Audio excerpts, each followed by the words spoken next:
Kadama TV, Kadama alina obuzibu ne mukama we ng'obuzibu buno buviira ddala ku nsasula n'empisa gye bamuyisaamu.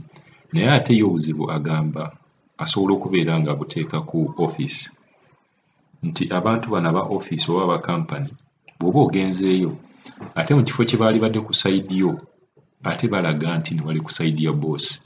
Kwegamba gwe omuntu ye agamba nti mmwe mwali badde munnwanirira naye bwe ntuuka wano ate ne mubeera nga temunnwanirira nga muli ku sayidi ya Mwarabu, then kibeera kyewuunyisa. Kuba kiri nti bwe mubeera mwe mwanteeka mu nnyumba eno ate era mwe mubeera muyina okunnwanirira nga ndi bizibu eby'enjawulo. Katuwulire emboozi ye naye ng'agamba ye si mumativu na nkola ya ofiisi nga batuuseeyo n'okubalwanirira alabanga okubalwanirira kutono nnyo okuliwo. Mwami Kadamati, yebaliko gy'otuusako engalo. Asuubire oli bulungi. Kaakati Mwami Kadamati mbadde wano eno ne mpuliriza abaana abalala era be batasasula ababanja nga nze. Naye Mwami Kadamati nkubulye Omuwarabu ajooga naye ate ne ofiisi ezituleeta. Bannange simanyi na kumanya ate nze bano aba ofiisi bansobera. Beerabidde nti balya ku ffe. Kubanga ewatali mwana ate si baba bagenda kukola ki? Kubanga ne tubeera Uganda era olaba obulamu tebuva ku leediyo. Okugamba nga bagamba muleeta mujje tutwala abantu ebweru, tutwala abaana ebweru, tutwala abaana ebweru abakola ba housemaid. Kitegeeza ku baana kwe balya. Naye ddira otya ente gwe n'oyagala ogiggyemu amata ate nga togiwadde biwata tugirabiridde bulungi gwe n'oza tejja kuvaamu amata. Kati nga Mwami Kadamati lwe nagamba tutuddeyo ku ofiisi twatambula ne tuddayo. Baakwata akatabo kensayiningamu wano sagamba nti ssente baazeegaana ne bamala ne bakkirizaako emyezi 2 nga omukazi ng'akwata akatabo nga ngamba tula mu mmotoka nga tugenda ku ofiisi. Bwe twatuuka ku ofiisi nga ofiisi embuuzi olwandaba nga kati ate gwe okimye eki wano okimye eki wano ebintu tetwabimaliriza ebintu tetwabimaliriza. Ne mbagamba nti nze sinnaba kugambako ku bano nti nzize ku ofiisi be bangambye tula mu mmotoka tugende ku ofiisi. Kale ng'omukazi akwata akatabo akateeka ku mmeeza jjukira emyezi gyali 3 bamala ne bakkirizaako mu bumanyiiko 2 ng'akwata akatabo ng'akateeka ku mmeeza ng'atekera okula ng'akwata mu payetike ng'aggyamu omwezi gumu ogw'essente ng'agumpa ng'omusajja wa ofiisi awandiika ku katabo. Bwe yampa omwezi kye nava mbuuza nti ate kati lwaki ampadde omwezi gumu ate ssente zange endala ziriwa? Naye Mwami Kadamati buli okumanya nga zino ofiisi zetukoleramu nzi bwe zituleeta naddala okuvya ddala ku ze Uganda na zino ez'eno bannange si bangu kankubuulire. Nga mbabuuza lwaki atampadde omwezi gumu? Omanyi bwe baŋŋamba gwe tubalaga nti nonyiize bano abantu tubalaga nti onyiize.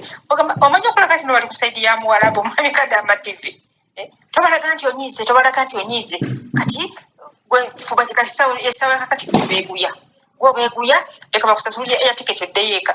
Mr. Kadamati instead of okubikkula akamwa kaabwe okubagamba nti ssente z'omukozi endala ziriwa baalaga nti nze nsirike nze neeguya bano nze ababanja nga tera kontrakiti yange yaggwako dda kubanga bambuza kozi kontrakiti yaggwako niribagamba yaggwako dda kati emyezi giri 3 okuva lwe yaggwako. Naye baalaga Mwami Kadamati nti bali ku sayidi yaani ya Muwarabu tubalaga tobalaga nako nti noonyiize wadde tobalagako nti noonyiize kati essaawa yakakati gwobeeguya balina okusasulira ya tiketi. Lwaki essaawa yakakati lwaki olaga Omuwarabu nti ye buli kyakola kirungi omukozi olwedde amubanja ne bw'aba nga asayininga alaga nti omukozi olumalako kontrakiti ye nina omuwa ya tiketi nadda ewaabwe. Kati lwaki essaawa eno omulaga nti omukozi yalina omweguya ennyo naye lwaki tumulaga nti alina ensobi nga tiddala ebiseera ebisinga bye babeera balina ensobi?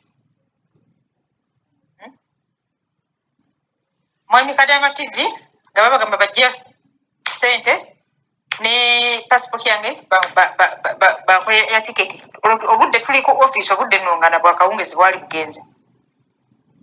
Omusajja baakwata ku pasipoti yange nga baako waalaga abawo ku ofiisi bwe bagiranga badda. Omanyi Mwami Kadamati okubeera nga ikama bankolera ya mwaka gumu.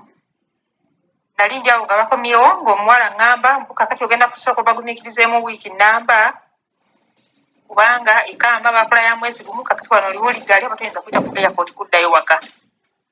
Jjukira Mwami Kadama TV nze omukono nagusibamu ekigwayi nawumuza ebyokola wansi nga bwe nakugamba. Ebyokola ne mbiwumuza nabiwumuliza ddala ne bwensanga bwekikoboze Mwami Kadama TV sikirondawo. Ekyokola nkikubulye nawumuza nakwata omukono ne ngusibamu ekigwayi. Nembalaga kuba lugenda bagamba nti pressure nnuma nga kira kituufu ennuma kati nabalaga nasanyala era natuuka ku ofisi bambuza baki ne bagamba nasanyala la pressure nnuma. Kyokka omuwala ddala alaba omukono ogusibyemu ekiwuzi pressure mbagambe ennuma baŋŋamba kati nga bagumikirize mu wiiki emu naye era gwe boddayo baako bw'okolaakolaawo era gwe baako bw'okolaakola tobalaga nti n'otuula butuuze. Mwami Kadama TV nze siina kye yakola nawummuza ebikola namala kubanga ekisooka nagenda okulaba nga nja kufa. Kubanga jjukira omuntu wa pressure buli lwonyiga erinnya nnyo. Kati Mwami Kadama TV nagenda okulaba buli weekwata ne mbakolera gye bawe wayiriza kwata olwo era wano abakozesa guno omukono omunamu teeka engoye mu mashini yoza okitegeera. Tosobola kuba musanyufu ng'eri emabega obanja ng'ate n'okola era okola ng'olina obusungu ng'ojjudde wenna kyokka jjukira buli lwajjula pressure erinnya. Kati nasalawo ne ngamba okwewummuza kati kanfumuze ddala wansi ebikola nfumuze omutima gwange manye nti ssente nfiiriddwa naye sigenda kukola kanfumuze omutima gwange wansi nekkakkanye. Naye buli lwenkola nga pressure ndi waggulu nga mpulira obusungu pressure eba erinnya ate nga tebagenda kuntwala mu ddwaliro kuba nabayimba dda pressure nnuma kiwulira kati nesalawo nempumuza ebikola wansi. Naye nga Mwami Kadama TV ofiisi bane zino ofiisi zaffe si byangu nzibu nnyo. Omuntu namwe mumulageeko kubanga bano abantu okusooka ekisookere tebasobola kwekolerera. Watuukira okugamba nti aleeta omukozi Mwami Kadama TV ono okuva inawummuza ebikola otuukawo n'ogamba oba kiki ekiri wano eno. Buli kimu kyakyuka okuva inawummuza wansi ebikola. Sirina kyenkola okujjako okufumba emmere yange gyendya kyekyokka. Ate bagenda kuŋŋamba kindimulwa nti pressure ennuma kontrakiti yange yaggwako munzizeeyo ewaffe. Naye ofiisi omwana atuukayo ng'alina ekizibu ne bamulaga bamukambuwalira nnyo ne bamulaga tebaagala ayogere balaga oli kyayogedde kye kituufu kwegamba mutuufu ne weewuunya n'ogamba naye ddala ddala mutuufu tuli ku ki. Kwegamba mbi omwana ne bamufunzizaawo naye ng'ate omwana oyo kw'olya lwaki tolaga n'oli ddala oli mukyamu omwana yava wala ali mu nsi mugwira wajjidde okomplaining nga kituufu kya complaining nga kibaayo nga kituufu naye atolaga tuli ku saidi ya mwala lwaki taalinyirira omwana oyo n'amutuusa ku accident ku kisembayo.